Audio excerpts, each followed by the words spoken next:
Yes, people, welcome back to United View and welcome to another Flex's View. At the time of me recording this, because you lot got to see the live show of Owen, I was already live on DR. That's why I'm here on the set right now. Man United, here we go, or all things done for Royal Antwerp's Sonny Lemens. Now, you lot know my feelings on this. I'm not going to try to change it now or backtrack or flip-flop and all that, because all you lot will be out in force.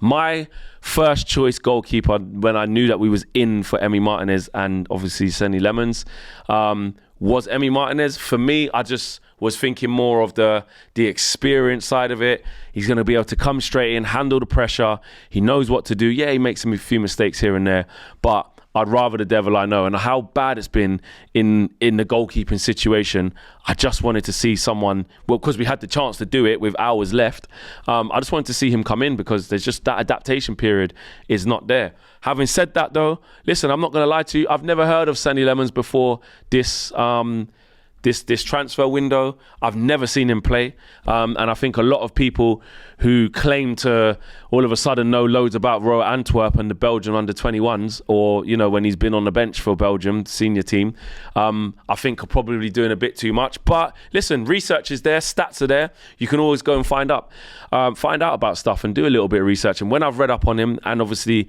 seen a few compilations and stuff, you're seeing that he's excelling in claiming crosses. You're seeing that his save percentage is very high, but he's playing for Royal Antwerp, not even in one of, you know, Europe's top 5 leagues. So you have to be careful with, you know, reading good things about him. He's the next one after Courtois. It's gonna be the passing of the guard. It's gonna be the passing of the baton onto this young kid. But there is a lot of journalists and a lot of you know, tactical people who do know this kid that are saying you're getting a really good goalkeeper, one for the future. And actually, if I'm honest, if it's in line with what we're trying to do, we have had a mixture of Premier League proving plus, you know, getting the next ones up. And Sonny Lammens, I don't even know if I'm saying his name right, if I'm honest with you. I don't know if it's Lemens or Lammens, or I don't know, but I'm just going to say Lemens for now because it sounds a little bit more Belgian. I don't know if that even makes sense, but that's what I'm saying. Because again, I don't even know how to pronounce his name properly. But Sonny Lemens, is in the profile of what INEOS are telling us they're going to do. They're trying to buy players at that sort of, you know, early to mid-20s, good ages where they can kick on and become world-class or become, you know, top players. They're not necessarily top players when you buy them now. And the same way how we bought Benjamin Sesko at the age of, 22? Because, again, we're trying to win this league within the next, well, not within, but in the next 3 years.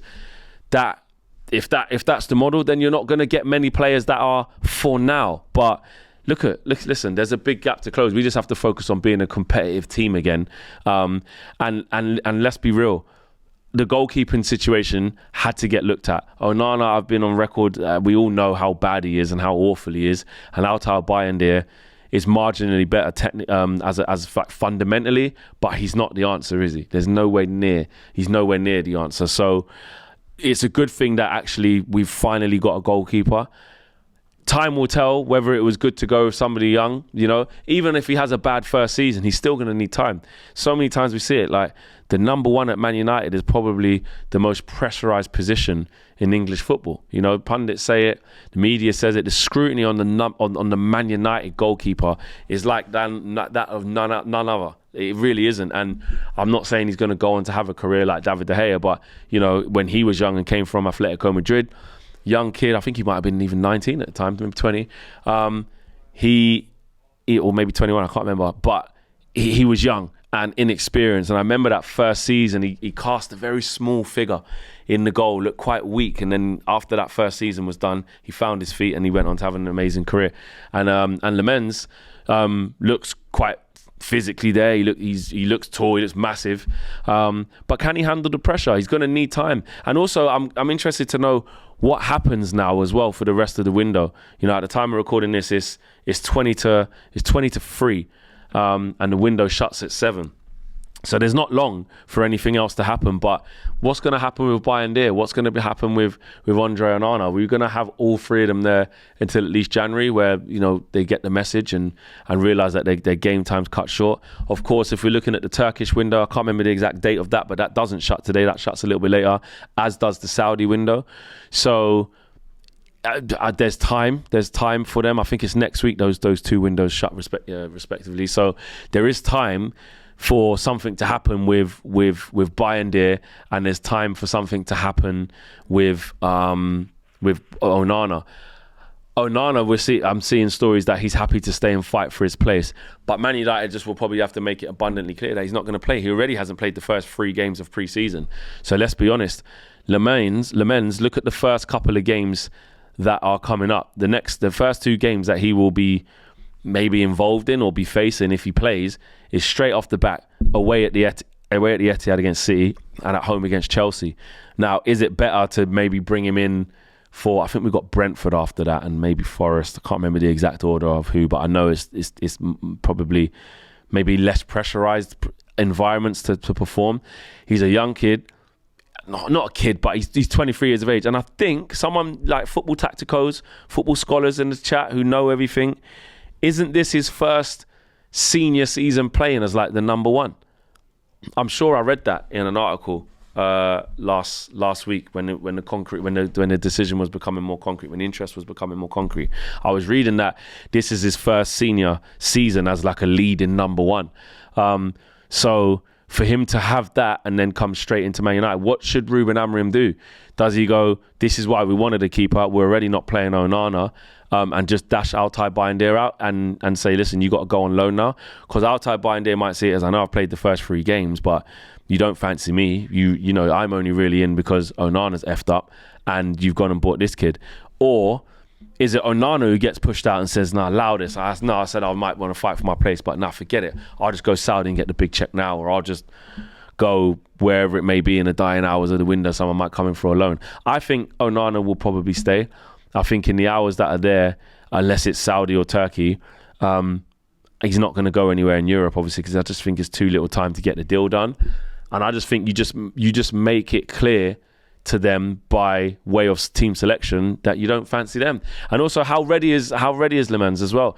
We got excited with Sesko saying, yeah, get him. You know, we've seen from the first 3 games why the manager's kind of keeping him back a little bit. These guys are gonna need time, and that's one thing I'm gonna do. Although I did want Martinez, I understand the pivot to this younger, less experienced goalkeeper. So I now have increased the sort of bedding in time. You have to. It's not the same. It's not the same as getting Emi Martinez. That was why I wanted Emi Martinez, so I didn't have to have any of that. There was just put him in, he's ready to go. He's a World Cup winner, he knows the league, he knows what to do. But he's not our player now, and we've chosen our bed, so we have to lie in it. So I will give Lammens a lot of patience and time. He's going to need it. But we know at Man United, listen, how bad it's been with Onana. If he's making big mistakes and struggling, it might be best to keep Altay Bayındır as somebody who's a little bit more competent than Onana, if I'm honest. So, yeah, I think it's done, it's dusted, that's good. We finally got a keeper, which shows us that they see it as a problem. And the fact that Onana hasn't played the first 3 games of the Premier League is a positive, because, again, it sees that the manager's seeing what we're seeing. He ain't going to be our number 1 ever again. He's done. But like we say, we've got players on big contracts. We always have to initiate the exits. It's never a quick fix. AFCON's coming up as well, though, and Amorim and Onana has to think about that. So let's see how it plays out. But overall, I'm happy. I am. I know it's going to say, oh, you wanted Martinez, and now you don't even want this kid. No, I just preferred someone I've known and heard of and seen play many times rather than someone I haven't. But I'm open to seeing this kid do well, and I hope he does do well. And finally, we got a new keeper. Let me know what you guys are saying in the chat below, man. I'm out of here. Smash a like on the video. Peace.